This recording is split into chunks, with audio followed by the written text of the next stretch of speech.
Satu persoalan penting petang ini. Bolehkah Hadi Awang, Presiden PAS, jadi Perdana Menteri? Ramai orang sebenarnya yang berminat mahu tahu, betulkah Hadi boleh menjadi Perdana Menteri? Jadi saya akan kongsikan kepada anda beberapa kemungkinan, beberapa ulasan yang sangat menarik. Bolehkah Hadi Awang jadi Perdana Menteri? Persoalan ini dijawab dengan mudah. Secara perlembagaan, jawabannya iya. Tetapi jangan berpuas hati sampai di sana. Banyak lagi ulasan, kupasan yang menarik dalam video ini. Secara perlembagaan, iya, betul. Hadi Awang ataupun Tuan Haji Abdul Hadi Awang boleh menjadi Perdana Menteri Malaysia jika beliau mendapat sokongan majoriti ahli parlimen di Dewan Rakyat, seperti yang diperuntukkan dalam perkara 43 dalam kurungan 2 kurungan E Perlembagaan Persekutuan. Tapi bukan setakat sampai di sana. Realitinya, Hadi Awang tidak akan jadi Perdana Menteri. Sebelum kita teruskan ulasan ini, siapa ada masalah kencing manis, gout dan tinggi darah, tekan butang produk yang ada dalam video ini. Produk ini adalah produk yang sangat berkualiti, murah tapi berkualiti, dan ramai sudah yang menggunakannya dan mereka kata amat membantu menyembuhkan, memulihkan mereka daripada penyakit gout, kencing manis dan tinggi darah. Cepat beli selagi stok masih ada. Okeylah. Secara realiti politik semasa, ada beberapa faktor yang menyukarkan atau membuatkan Hadi Awang mustahil jadi Perdana Menteri Malaysia. Beberapa faktor tersebut, yang pertama, PAS tidak cukup kerusi sendiri.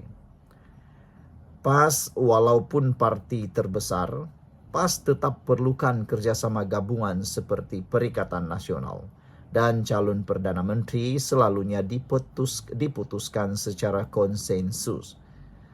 Nombor 2, imej dan pandangan awam. Gaya politik Hadi lebih keras dan ideologi Islam konservatif beliau mungkin sukar diterima sebahagian besar pengundi pelbagai kaum dan agama. Ketiga, rakan gabungan seperti Bersatu mungkin lebih cenderung mencalonkan pemimpin seperti Muhyiddin atau pemimpin lain yang lebih natural. Bolehkah Hadi Awang jadi Perdana Menteri? Persoalan ini boleh dijawab dengan perkara nombor 1. Perlembagaan Persekutuan menyatakan bahawa Yang di-Pertuan Agong melantik seorang ahli Dewan Rakyat pada khidmat baginda mendapat kepercayaan majoriti ahli Dewan sebagai Perdana Menteri. Secara prinsip, tiada halangan undang-undang untuk Hadi Awang diangkat jadi Perdana Menteri. Kedua, kekuatan politik PAS dan PN. Pada PRU 15, PAS menang 43 kerusi parlimen, jumlah tertinggi antara parti-parti di Malaysia. Tetapi gabungan Perikatan Nasional PN yang dipimpin oleh Tan Sri Muhyiddin Yassin adalah dominan dan beliau dilihat sebagai figurehead untuk Perikatan Nasional. Dalam rundingan dalaman PN, Hadi Awang tidak diketengahkan sebagai calon Perikatan Nasional Perdana Menteri. Fokus lebih kepada pemimpin natural atau moderate. Ketiga, halangan realiti politik. Sokongan bukan Islam dan bukan Melayu. Gaya politik Hadi yang tegas dengan naratif Islamik sangat kuat, tetapi juga mencetuskan kebimbangan di kalangan pengundi bukan Islam. Hubungan dengan institusi, terdapat kenyataan dan kritikan Hadi terhadap institusi kehakiman, SPRM dan Yang di-Pertuan Agong sebelum ini yang dianggap kontroversial dan boleh memberi kesan. Gabungan politik rakan seperti Bersatu PN mungkin lebih rela calon seperti Muhyiddin atau pemimpin lain yang lebih diterima pelbagai kaum.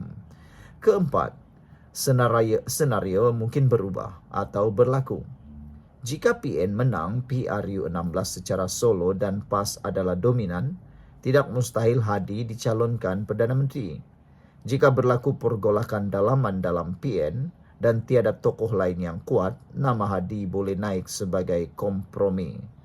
Jika PAS keluar PN dan bina gabungan baru, mungkin bersama parti-parti kecil, beliau boleh tawar diri sebagai calon Perdana Menteri, tapi peluangnya tipis. Secara kesimpulannya, ya, Hadi boleh jadi Perdana Menteri secara sah, tetapi sangat sukar secara politik. Untuk itu berlaku, PAS perlu jadi kingmaker, dapat sokongan blok bukan Islam, dan Hadi sendiri perlu menonjolkan imej yang lebih inklusif serta diyakini pelbagai lapisan rakyat.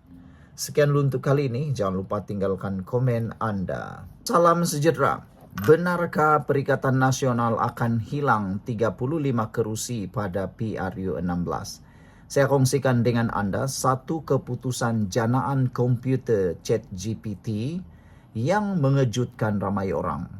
Analisis daripada komputer janaan ChatGPT ini sangat-sangat relevan dan boleh dipercayai. Selain daripada itu, ia memaparkan fakta yang ramai tak pernah tahu.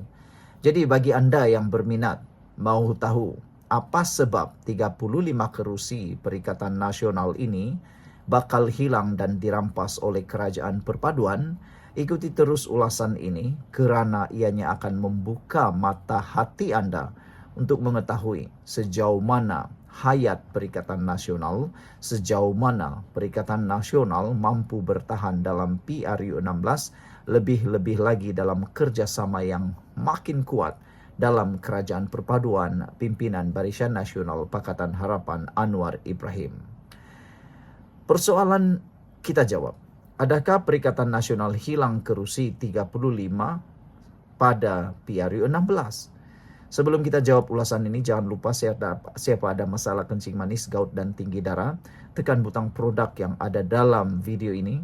Produk ini sangat berkesan, sangat baik, lulus KKM, halal, dan lebih penting lagi ianya murah.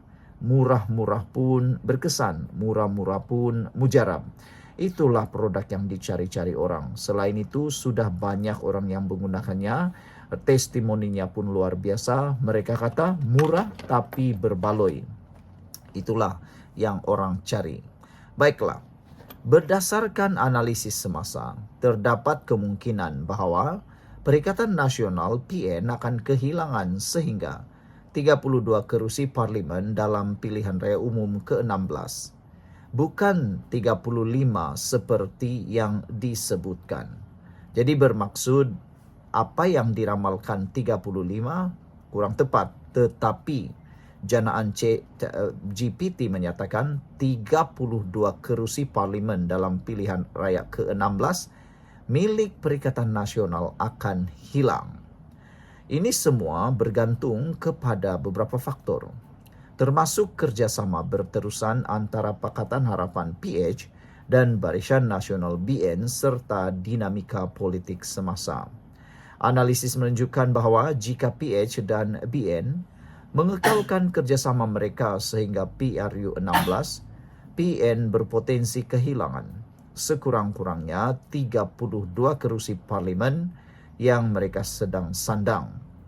Ini berdasarkan perbandingan undi yang diperoleh oleh Perikatan Nasional berbanding gabungan undi sedia ada Pakatan Harapan PH dan Barisan Nasional BN. Kerusi-kerusi yang berisiko tinggi untuk PN termasuk kawasan di Perak seperti Gerik, Parit Buntar, Bukit Gantang, Padang Rengas, Kuala Kangsar, Parit, Pasir Salak dan Lumut. Selain itu, kawasan di Pahang seperti Jerantut, Indrah Mahkota, Kuantan, Maran, Kuala Krau, Temerloh dan Rompin serta kawasan di Selangor seperti Serbak Bernam, Sungai Besar, Hulu Selangor, Tanjung Karang, Kapar dan Kuala Langat juga disebut sebagai berisiko. Walau bagaimanapun, ini hanyalah ramalan berdasarkan situasi politik semasa dan boleh berubah bergantung kepada perkembangan politik akan datang termasuk strategi PN, perubahan dalam kerjasama politik dan sentimen pengundi menjelang PRU 16. Saudara-saudara sekalian, dengan adanya ramalan yang begini tepat daripada ChatGPT, diramalkan oleh banyak penganalisis politik bahawa Perikatan Nasional akan berusaha memikat sepikat-pikatnya dengan pemikat yang paling hebat. Mereka mahu memikat UMNO sekali lagi. Hanya memikat UMNO Barisan Nasional jalan keluar kepada Perikatan Nasional untuk mempertahankan 32 kerusi yang berisiko dirampas oleh Kerajaan Perpaduan jika kerjasama ini diteruskan. Dan ramai yang menjangkakan kerjasama antara Anwar Ibrahim dan juga Zahid Hamidi akan kekal lebih lama lagi. Sebelum kita teruskan, jangan lupa tinggalkan komen Anda. Terima kasih kerana menonton dan jangan lupa tinggalkan komen. Kita jumpa lagi. Salam sejahtera, terima kasih kerana bersama dengan saya di Nazilin Unity Channel. Hari ini saya kongsikan kepada Anda satu soalan dan satu jawaban. Soalannya ialah, adakah Muhyiddin akan jadi Perdana Menteri semula? Itu soalan yang mudah untuk menjawab keadaan politik sekarang yang tiba-tiba Muhyiddin kata satu pengakuan yang luar biasa, yang mana Muhyiddin kata itu dulu sekarang lain. Berkaitan dengan saya Melayu dulu, baru Malaysia tak penting lagi. Keinginan Muhyiddin untuk menjadi kerajaan semula sangatlah kuat setakat ini dan sekarang ini. Persoalan paling penting sekali lagi, adakah Muhyiddin akan jadi Perdana Menteri semula? Jawapan kepada persoalan itu ialah, setakat Mei 2025, kemungkinan Tan Sri Muhyiddin Yassin kembali sebagai Perdana Menteri Malaysia dilihat sangat tipis dan mustahil. Ini berdasarkan beberapa faktor utama yang akan saya kongsikan sebentar lagi. Sebelum kita teruskan ulasan ini, siapa yang ada masalah gout, kencing manis dan tinggi darah, jangan lupa tekan butang produk yang ada dalam video ini, kerana produk ini sangat terbukti berkesan dan membantu hidup. Ramai orang sudah menggunakannya, lulus KKM, halal dan paling bagus, ianya murah. Cepat beli selagi stok masih ada. Tekan butang produk dalam video ini. Baiklah, saudara. Faktor-faktor yang menyebabkan Muhyiddin hampir mustahil dan tipis menjadi Perdana Menteri ialah, nombor 1, isu perundangan dan kes Mahkamah Muhyiddin. Seperti yang kita semua tahu, Muhyiddin sedang menghadapi beberapa pertuduhan di mahkamah, termasuk kes salah guna jawatan dan penggubahan wang haram berkaitan program Janawibawa. Perbicaraan kes ini dijadualkan bermula pada 17 September tahun 2025. Selain itu, beliau juga berdepan pertuduhan menghasut dengan sebutan semula kes ditetapkan pada 15 Januari 2025. Situasi ini menjejaskan kredibiliti beliau sebagai calon Perdana Menteri. Itu faktor nomor 2. Nomor 1. Faktor nomor 2 yang menyebabkan Muhyiddin tipis menjadi Perdana Menteri lagi ialah kerana dinamika politik semasa. Walaupun Perikatan Nasional PN yang dipimpin oleh Muhyiddin Yassin menyatakan kesediaan untuk menjadi kerajaan alternatif dan dianggap sebagai kerajaan menanti, kerajaan menunggu, tiada petunjuk kukuh bahawa mereka mempunyai sokongan majoriti di Parlimen. Tambahan pula kenyataan Muhyiddin bahawa sebarang perubahan kerajaan perlu melalui proses demokrasi menamatkan spekulasi mengenai usaha tebuk atap atau rampasan kuasa. Perbuatan tebuk atap akan menyebabkan negara akan huru-hara.